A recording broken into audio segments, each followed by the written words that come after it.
আসসালামু আলাইকুম। আজকে আমরা অনার্স ৩য় বর্ষের অন্তর্ভুক্ত একটি গুরুত্বপূর্ণ উপন্যাস নিয়ে আলোচনা করব। আ লাল সালু উপন্যাসের একটি প্রশ্ন যে লাল সালু গ্রাম্য সমাজের স্বরূপ বিশ্লেষণে দুর্মর, কুসংস্কার এবং ধর্ম ব্যবসায়ীর মর্মান্তিক প্রকৃতি নিরূপণে প্রথম আধুনিক প্রচেষ্টা। এই মন্তব্যটি আমাদের বিশ্লেষণ করতে হবে। অর্থাৎ এটি একটি প্রশ্ন আঙ্গিকের নোট। প্রথমত উত্তর শুরু করা যাক। বাংলাদেশের উপন্যাসের ধারায় সৈয়দ ওয়ালিউল্লাহ একটি গুরুত্বপূর্ণ নতুন সংযোজন। সমাজ বাস্তবতায় সংস্থাপিত রাজনৈতিক, অর্থনৈতিক, মনোদৈহিক পরিব্যাপ্ত উপন্যাসের বিস্তৃত পরিসর। শিল্পের এই বহুমাত্রিক সমাপতন লক্ষ্য করা যায় তার উপন্যাসে। সাহিত্যের উপন্যাস শাখায় লক্ষ্য করলে দেখা যায় বঙ্কিমচন্দ্র চট্টোপাধ্যায়, শরৎচন্দ্র চট্টোপাধ্যায় উপন্যাসসমূহে হিন্দু মধ্যবিত্ত মানুষের জীবনগাথা নিয়ে লিখেছেন, কিন্তু ওয়ালিউল্লাহ এই ধারার বাহিরে মুসলমানদের নিয়ে প্রথম উপন্যাস লেখেন। শরৎচন্দ্র এবং বঙ্কিমচন্দ্রের গ্রাম সমাজের বর্ণনার ধারা ছিল ভিন্ন। লাল সালু, চাঁদের অমাবস্যা এবং কাঁদো নদী কাঁদো এই তোড়েই উপন্যাস রচনা করেছেন সৈয়দ ওয়ালিউল্লাহ।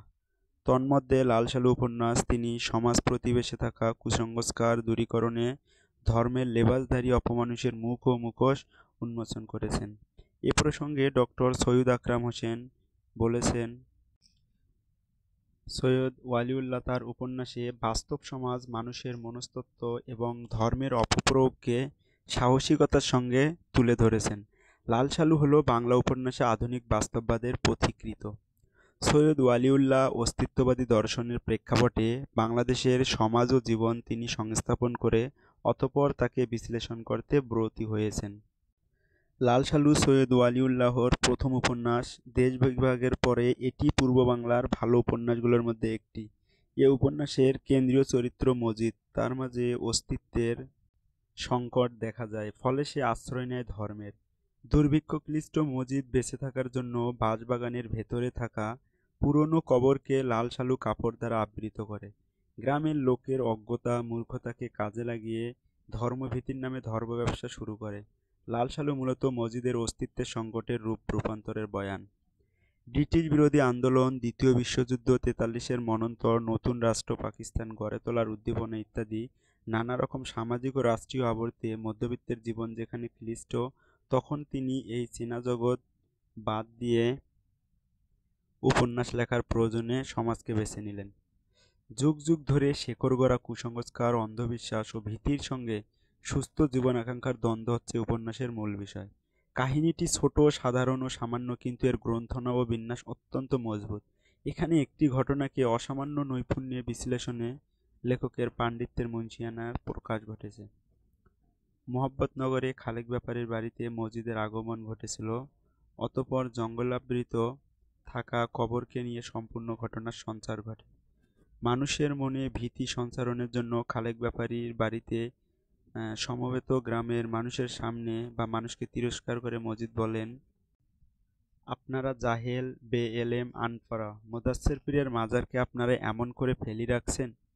তখন সবাই অতি দ্রুত কবরটি পরিষ্কার করে মজিদ সবাইকে তা জানায় যে পীরের স্বপ্নাদেশে মাজার তদারকির জন্য এ গ্রামে আমার আগমন। ধর্মকে আশ্রয় করে সাধারণ লোকের মাঝে ভীতির সঞ্চার করে মাজারের আয় দিয়ে মজিদ বিত্তশালী হয়ে উঠতে থাকে। পরবর্তীতে মজিদ রহিমা নামক এক বিধবা নারীকে বিয়ে করেন। রহিমার মজিদের কথা মনে প্রাণে মেনে চলত। বিচার সালিসি কাজে তার সহায়ক শক্তি ছিলেন খালেক ব্যাপারী। এজন্য মানুষ মজিদের অনুগত ছিল। এসবের পশ্চাতেও উপন্যাসে মজিদের বিরুদ্ধে প্রতিবাদ খুঁজে পাওয়া যায়। তাহির ও কাদেরের বাপ-মার মধ্যকার একান্ত পারিবারিক বিবাদকে কর্তৃত্ব করে নিয়েও সে প্রশ্ন তোলে। নিজ মেয়ের গায়ে হাত তোলার অপরাধে হুকুম করে মেয়ের কাছে মাপ চাওয়ার, সেই সাথে মাজারে ৫ পয়সার ছিন্নি দেওয়ার।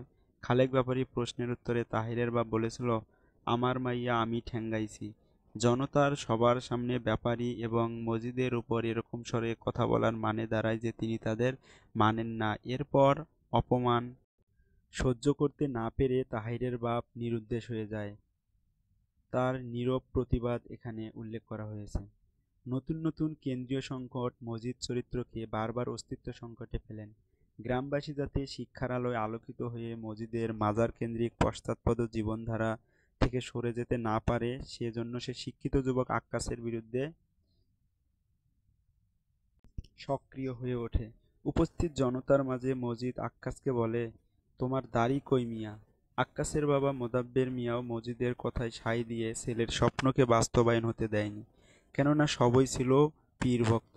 এভাবেই মজিদ আক্কাসের স্বপ্নকে ভেঙে চুরমার করে দেয়। আওয়ালপুরের আরেক পীরের আগমন ঘটলে মসজিদের সংকট আরও প্রবল হয়। খালেক ব্যাপারীর স্ত্রী তার থেকে পানি পড়া এনেছিল বাচ্চা অর্থাৎ সন্তান ধারণ জন্য, কিন্তু এটা শুনে মসজিদ ক্রুদ্ধ হয়েছিল। এক পর্যায়ে মসজিদের কথার কারণে খালেক ব্যাপারী স্ত্রীকে তালাক পর্যন্ত দিয়েছিলেন। একদিকে খালেক ব্যাপারীকে হাতে, অন্যদিকে ধর্মের ভয় মানুষের মধ্যে ঢুকিয়ে দিয়ে তাদেরকে বশে এনে মসজিদের আয়ত্তে। আত্মপ্রতিষ্ঠার লড়াইয়ে মজিদ কুশলী যোদ্ধা, একের পর এক যুদ্ধে জয়ী হয়েছে। প্রথম স্ত্রীর সন্তান না হওয়ার অজুহাতে কামবাসনা পূরণার্থে একটি তরুণ যুবতী মেয়ে জমিলাকে দ্বিতীয় বিয়ে করে ঘরে আনেন। এখানে জমিলাকে দ্রোহী চরিত্র হিসেবে নির্মাণ করেছেন ঔপন্যাসিক। জমিলা মজিদকে মানত না। উপন্যাসে দেখা যায় হঠাৎ সিধা হয়ে মজিদের বুকের কাছে এসে পিচ করে তার মুখে থুতু নিক্ষেপ করল। যেখানে সবাই মজিদের একনিষ্ঠ ভক্ত অনুসারী, সেখানে জমিলার এই থুতুর মাধ্যমে পুরো অজ্ঞ কুসংস্কারাচ্ছন্ন মানুষের প্রতি তীব্র নিন্দার প্রস্ফুরণ ঘটেছে।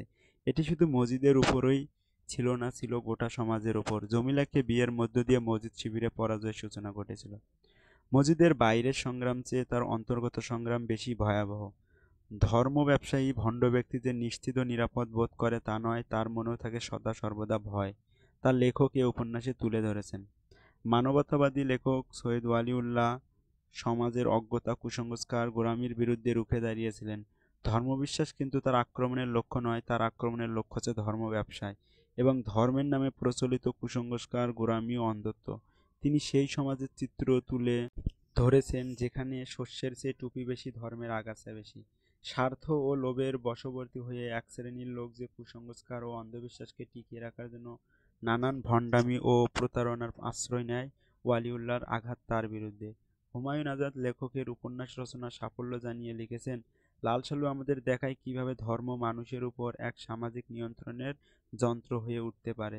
ওয়ালিউল্লাহ যে সাহস ও শৈল্পিক মুন্সিয়ানায় তা উপস্থাপন করেছেন তা তুলনাহীন। পরিশেষে বলা যায় যে লাল সালু গ্রাম্য সমাজের স্বরূপ বিশ্লেষণে দুর্মর কুসংস্কার এবং ধর্ম ব্যবসায়ের মর্মান্তিক প্রকৃতি নিরূপণে একটি আধুনিক প্রচেষ্টা। ধন্যবাদ সবাইকে। এইভাবে প্রতিটি প্রশ্নের নোট আকারে উত্তর পেতে অবশ্যই চ্যানেলটি সাবস্ক্রাইব করে রাখবেন।